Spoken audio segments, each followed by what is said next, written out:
WhatsApp guys, আসসালামু আলাইকুম। কেমন আছেন? আশা করি ভালো আছেন। তো আজকে আমরা বজরাটেক এই নদীর পাড়ে এসেছি।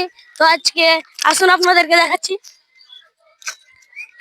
তো এই জায়গাটা কিন্তু অনেক সুন্দর। তো ক্যামেরাম্যান ভয় আসতেছে না, তো আপনাদেরকে আমি দেখানোর চেষ্টা করব পুরোটা। তো ওই সাইডটা হলো পশ্চিমবঙ্গ। তো এই যে এখানে অনেকগুলো পাথর আছে।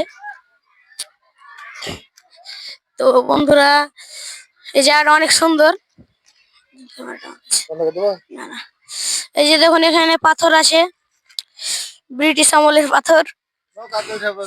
তারপরে এই সাইডে অনেকগুলো নৌকা আছে এখানে। ওই সাইডে ওই পাশ দেখতে পাইতেছেন, ওগুলো হলো ইন্ডিয়া, ওগুলো ইন্ডিয়া। এ পাশ হলো বাংলাদেশ এবং ও পাশ হলো ইন্ডিয়া। তো আমাদের ভিডিও এ পর্যন্তই। তো ভালো থাকুন, সুস্থ থাকুন, টাটা বাই।